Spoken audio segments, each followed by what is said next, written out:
I'm Nima Rajan.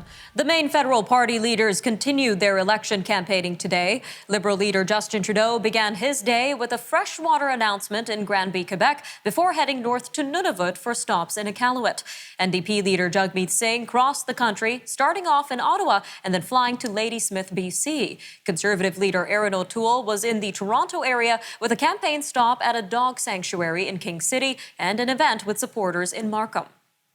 Well, meanwhile, Liberal leader Justin Trudeau's campaign ran into more profanity-spewing protesters on Sunday. After Friday's Liberal rally in Bolton, Ontario was cancelled over crowd security concerns, Sunday's event in Cambridge saw Liberal campaign buses blocked by an angry crowd. Some shouted death threats, while one man yelled racist and misogynistic insults to Mr. Trudeau's security detail. Mr. Trudeau says he understands the fear and anxiety many are feeling amid a rapidly changing world, a pandemic, and a tough year. But he will keep moving Canada forward. Conservative leader Erin O'Toole and NDP leader Jagmeet Singh have both condemned the angry crowds and called on people to be respectful.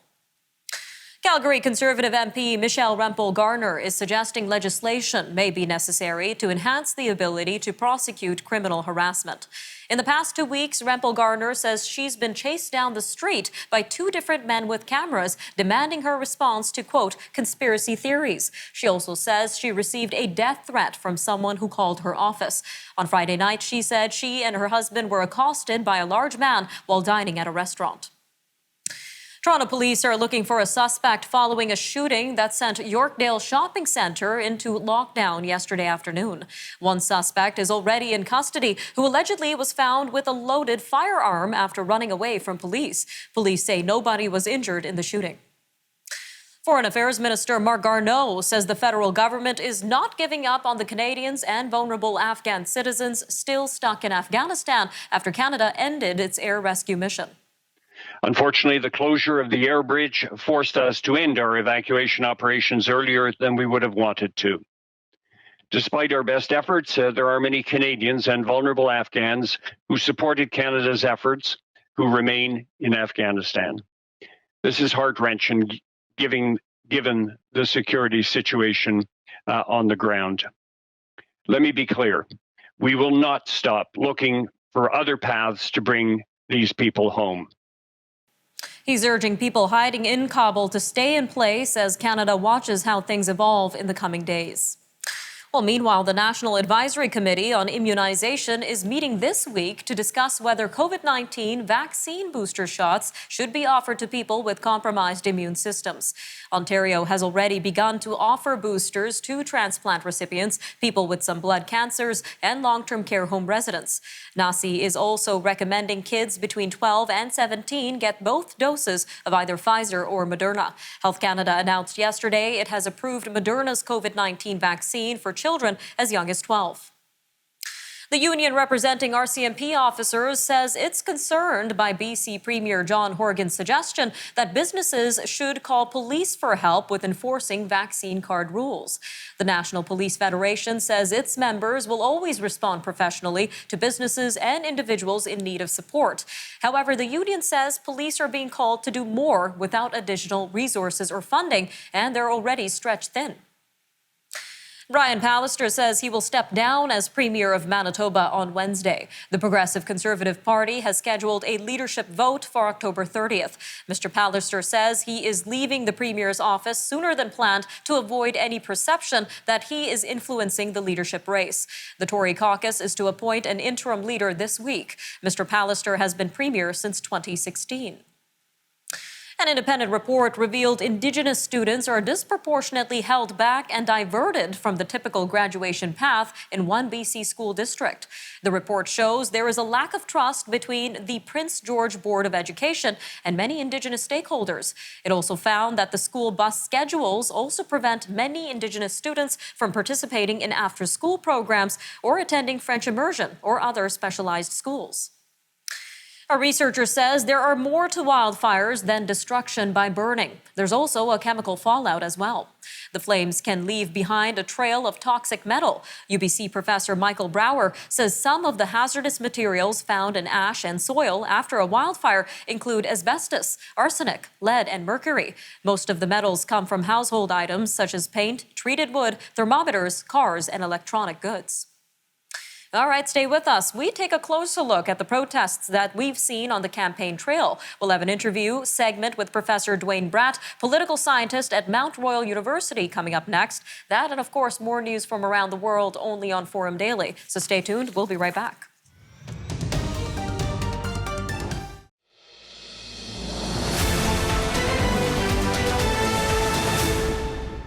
Profanity-spewing protesters blocked Liberal leader Justin Trudeau's campaign buses in Cambridge, Ontario on Sunday.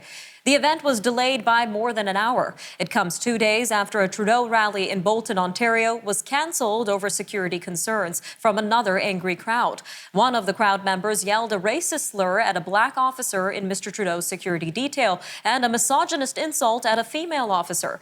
Others were heard shouting death threats. Meanwhile, the Conservative candidate for Calgary-Nose Hill is suggesting legislation may be necessary to enhance the ability to prosecute criminal harassment. Michelle Rempel-Gardner says her experiences with online and in-person abuse has meant she can't advertise the location of her campaign office or public events. Well, with us to talk more on the situation is Professor Duane Bratt, political scientist at Mount Royal University. Professor, welcome to Forum Daily. You're welcome. Glad to be here. Now, from your understanding, what seems to be the underlying rationale for the protests that we saw at Justin Trudeau's campaign this weekend? So these are not unprecedented. We've had aggressive protests during the '88 election, particularly against Brian Mulroney. There were trips that Pierre Trudeau or Justin Trudeau would take out west that you saw protests at. What is different this time, I think, is the intensity, and it's largely the anti-COVID restrictions group, the anti-vax group. We've seen protests by these people throughout the country over the last year and a half against politicians of all stripes and against counter-demonstrators. So I think that's really what's at play now. It's been aggressive. It has threats of violence. So far, we haven't seen real violence, but the potential is real. And what kind of laws do we have around the harassment of politicians in Canada, sir? You know, we don't really have anything that specializes in this. We've got normal legislation that deals with these events. It's a fine line where you want to have freedom of speech, including protests. But there's a degree when you're actually shutting down events, then that's problematic. And that's what we saw on Friday, the first time that I have seen where an election event had to be canceled. The other is that we're dealing almost with a touring party. It's not like, someone comes to an event and there's protesters. The protesters are following the prime minister around, and not just from, Cambridge to Bolton, which is pretty easy, but Cambridge to Bolton to Surrey, BC. Right, that's a pretty big plane trip. And so I think there we are dealing with stalking laws. I don't think we need new laws. I think we need the enforcement of existing laws, and we need a change in some of our political culture. But I can tell you that these anti-COVID, anti-vax rallies, laws don't seem to stop them. We've had multiple arrests, and they just laugh in the face of it. All right, sir, just about 2 minutes left, but I want to jump to Michelle Rempel-Gardner. She said she's becoming a victim to this type of harassment as well. She's calling for an enhanced ability to prosecute for criminal harassment. So is that possible, and what would that look like?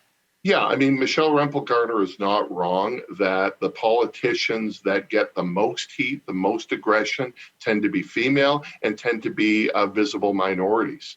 And so she has been a recipient of this. She has suggested that it's because she's a conservative female. There may be something to that as well, where there's stronger condemnation from those that oppose conservatives to a conservative woman. I don't think we need new laws, though. I think we need the enforcement of existing laws. All right, sir. Well, taking a look at the campaign trail moving forward, are these protests likely to escalate as the campaign continues? And if so, what would that look like for candidates on the campaign trail? Yeah, I think they will start to escalate, especially if you start to get protesters from multiple groups. As I said, I think a lot of this is COVID stuff. What happens when Trudeau goes through the prairies and you combine those with climate change activists and those opposed to Trudeau's energy policies? That could escalate matters. All right, sir, just about 45 seconds left, but you're saying we should enhance or regulate these laws around protecting our politicians. How should we do that, sir? Just about 45 seconds. I'm not saying we need to enhance them. I'm saying we have existing tools. We just need to use them. But it's the balancing of free speech, particularly during an election campaign. And so swearing is showing signs, or is that criminal behavior or is that free speech? It's sometimes tough to draw a line there. But I think when you see people following the tour, that is when you're dealing with stalking. All right, sir. Thank you again for joining us today on Forum Daily. Okay, you're welcome. We'll be right back, everyone. Stay tuned.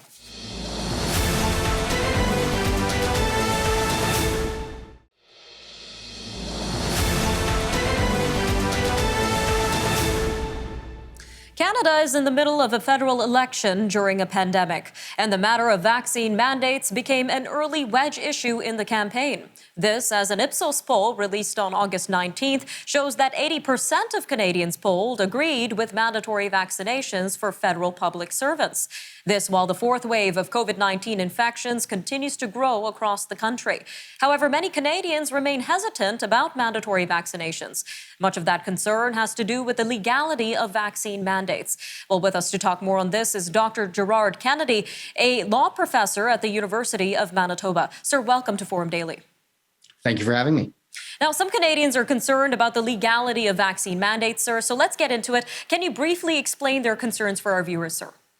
They could have several origins. Some could be based in provincial human rights or privacy legislation. Some could be on collective agreements in unionized work atmospheres and duty to accommodate employees who won't be vaccinated. But most of them tend to be based on the Canadian Charter of Rights and Freedoms and rights to bodily integrity, to mobility, and to freedom of conscience and religion, if that is the basis of the objection to getting vaccinated, that are guaranteed in the Charter. Now, I want to get into a column you recently wrote, and you mentioned that the legal gray zone of vaccine mandates can be made black and white through legislation. So what does that mean? Can you unpack that for our viewers? Well, one of the reasons that it's uncertain the extent to which mandates would be legal is because of specific collective agreements, or because that many of the rights that people are saying is their basis for objecting to being vaccinated can be limited. Rights to bodily integrity, for instance, in the Charter are also guaranteed only in accordance with the principles of fundamental justice. And all rights can be reasonably limited if demonstrably justified in a free and democratic society. And in many circumstances, I suspect that mandatory vaccination could be demonstrably justified in a free and democratic society. But that's an inherently fact-specific analysis that leads, I think, to many governments and other entities like universities to be reluctant to impose vaccine mandates. That could be made clear, however, through legislation, both in terms of legislation that could amend privacy legislation that may otherwise apply or override the Charter. All right, sir, let's take a deeper look into this charter here. Can you briefly summarize Section 33 of the Canadian Charter of Rights and Freedoms, also known as the Notwithstanding Clause for our viewers? Section 33 allows a legislature to say that a law will operate notwithstanding provisions that are otherwise in the Charter. It basically is the legislature's trump card on top of judicial interpretations of certain rights. It can only be used for 5 years, and it can be only used for certain rights, but most of those rights it can be used for are the bases for people objecting to mandatory vaccination. And what are some of the criticisms of using the Notwithstanding Clause? Because we haven't seen it used that much during the pandemic. No, it hasn't been, and that could perhaps because the time it takes people to get to court is not a short period of time.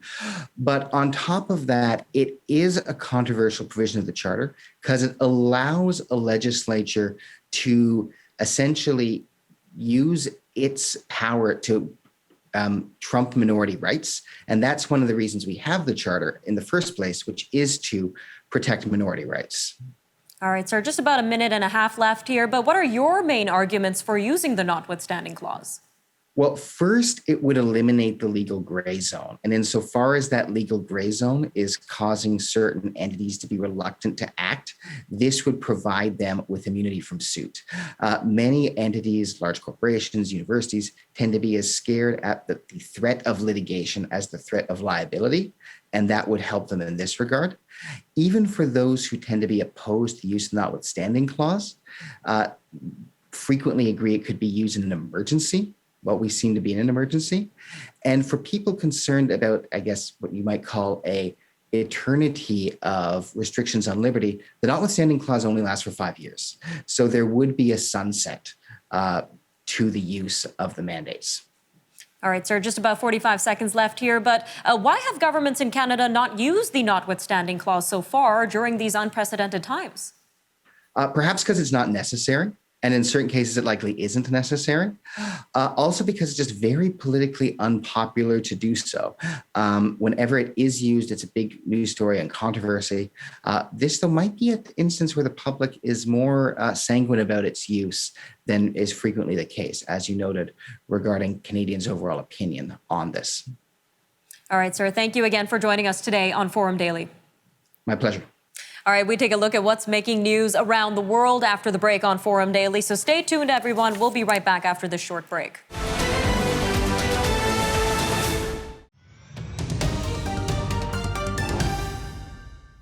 Hurricane Ida knocked out power to all of New Orleans and has inundated coastal Louisiana communities on a deadly path through the Gulf Coast. Forecasters warn of damaging winds, heavy rainfall, flash flooding, and life-threatening storm surges as Ida continues its rampage inland this morning through southeastern Louisiana and Mississippi. The storm made landfall yesterday as a Category 4 hurricane. It is tied for the 5th strongest storm to ever hit the U.S. mainland. Ida is already blamed for at least one death near Baton Rouge, Louisiana. Rockets have struck a neighborhood near Kabul's international airport amid the ongoing U.S. withdrawal from Afghanistan. Gunfire immediately followed this morning's explosions, but it wasn't immediately clear who was firing. American officials have said a U.S. drone strike blew up a vehicle carrying multiple suicide bombers from Afghanistan's Islamic State affiliate on Sunday. An Afghan official said 3 children were killed in the strike. The U.S. is set to withdraw from Afghanistan by tomorrow. President Joe Biden has met in private with the families of the 13 U.S. troops killed in the suicide attack near the Kabul airport. This as the remains of their loved ones return to U.S. soil from Afghanistan. Mr. Biden and First Lady Jill Biden also plan to attend the dignified transfer of the fallen troops while at Dover Air Force Base in Delaware. It is a military ritual of receiving the remains of those killed in foreign combat. Prime Minister Boris Johnson is praising British troops and diplomats for their efforts to airlift civilians from Kabul. In a video message, Mr. Johnson says British personnel have accomplished an extraordinary feat. Britain says it evacuated more than 15,000 people in the past 2 weeks, but about 1,100 Afghans could not be rescued. The UN Atomic Agency says North Korea appears to have restarted operating its main nuclear reactor. The annual report by the International Atomic Energy Agency comes as North Korea openly threatens to enlarge its nuclear arsenal. The report refers to a 5-megawatt reactor at the North's main nuclear complex north of Pyongyang. The reactor produces plutonium, one of the 2 key ingredients to build nuclear weapons, along with highly enriched uranium. French President Emmanuel Macron visited Iraq's northern city of Mosul, which suffered widespread destruction during the war to defeat the Islamic State group in 2017. He vowed on Sunday to fight alongside regional governments against terrorism. Mosul, Iraq's second largest city, became the so-called Islamic State's bureaucratic and financial backbone. It took a ferocious 9-month battle to finally free the city in July 2017. Heads of state and senior officials from the Middle East region met at a conference hosted by Iraq on Saturday. The meeting was aimed at easing Middle East tensions and emphasizing Iraq's new role as mediator. Among the participants were Iran and Saudi Arabia, whose rivalry has often played out in Iraq and other countries across the region, including Yemen and Lebanon. A motorized protest found its way through Thailand's capital yesterday, seeking the resignation of Prime Minister Prayut Chan-o-cha's government. The protesters accuse him of botching the campaign against the coronavirus. Large-scale protests against Mr. Prayut's government began last year, but they picked up steam this year over its alleged mishandling of the coronavirus crisis by failing to secure timely and adequate supplies of vaccines. Organizers say the carb mob protest evades legal limitations for social distancing on gatherings. Tropical storm Nora is dropping heavy rain along the Gulf of California. This after weakening from a Category 1 hurricane that set off floods and landslides on Mexico's Pacific coast. Nora caused havoc in Puerto Vallarta and left at least one person dead and 7 missing before brushing the Mazatlan resort area yesterday.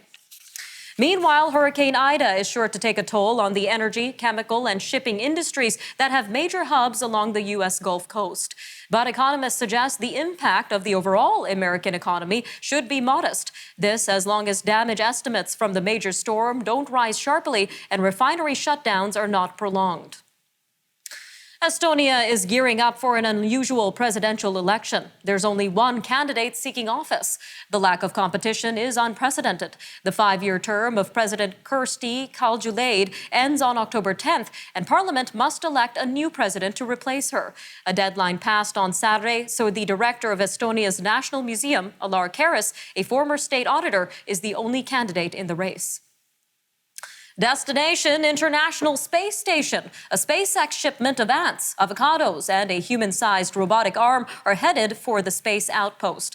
The delivery, due to arrive on Monday, is the company's 23rd for NASA in just under a decade. The Dragon is carrying almost 2,200 kilograms of supplies, experiments, and fresh food, including ice cream for the 7 astronauts. All right, that'll do it for your look at national and international news for today. I'm Nima Rajan, and this was Forum Daily.